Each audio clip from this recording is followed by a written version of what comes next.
Gabriel, agora fundos imobiliários, assim, a Hum. gente falou de vários grandes e conhecidos, né? Fundos imobiliários estão fora do radar, digamos assim, né? Até recentemente eu li, eu não sabia que tem fundos imobiliários de cemitério. Tem. Eu vi isso. E Até foi quero um dos que saber se de valorizaram quero até também. te Aham. perguntar. Não, cemitério acho que caiu bastante. Cemitério. Desculpa, gente, eu A agências confundi então. bancárias se valorizou.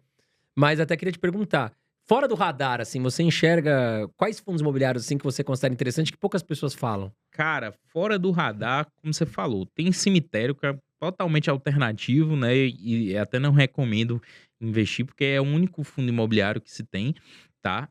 Mas fora do radar eu enxergo um crescimento de fundo imobiliário residencial, tá, que é algo que a gente até pouco tempo atrás não via dentro do mercado. É muito comum lá nos Estados Unidos, né, nos REITs americanos, você investir em residência, e aqui no Brasil está começando a acontecer, tá, você investir aí em prédios, condomínios, né, e receber ali os aluguéis realmente das pessoas que moram. Então, um residencial, nos próximos anos, eu acho que pode ser algo que vai vingar para fundos imobiliários.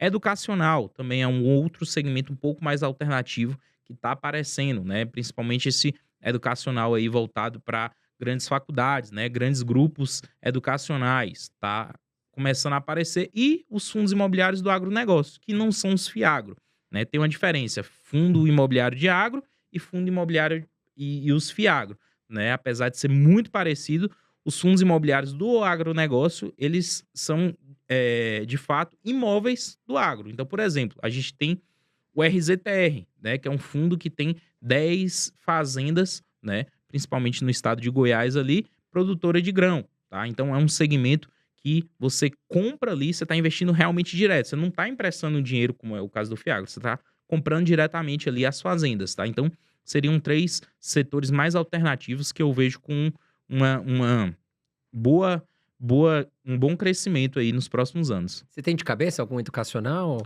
Educacional tem o RBED, tá? Que é da Rio Bravo. Ele paga um dividendo bem interessante, mais de 1% ao mês. Ele tem algumas faculdades, São Paulo, Minas, Maranhão, bem diversificado mesmo. E com contratos de longo prazo, inclusive. 2029, 2030, o vencimento. Então tem algumas coisas já bem interessantes. O próprio HGRU tem algumas faculdades também dentro do portfólio dele. É porque é difícil uma É, faculdade mudar toda a estrutura para um outro exatamente. prédio. Então, assim que ele se instala ali, ele tem que pensar em ficar 20, Uhum. 30 anos, né?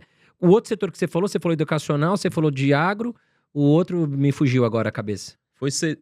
De residencial, né? Residencial, tem Residencial, algum foi. que você possa abrir com a gente? Residencial tem o LUG11, que é um fundo imobiliário que também está indo nessa mesma levada aí do residencial. Ainda é pouco, ainda são fundos imobiliários pequenos em relação ao tamanho do mercado, né? Geralmente tem um patrimônio menor de 500 do que 500 milhões de reais, mas é um tipo de segmento que tem tudo para crescer. Legal. E fora do radar, ninguém Fora, fala. Eu total. mesmo não conheço tão Aham. a fundo esse segmento.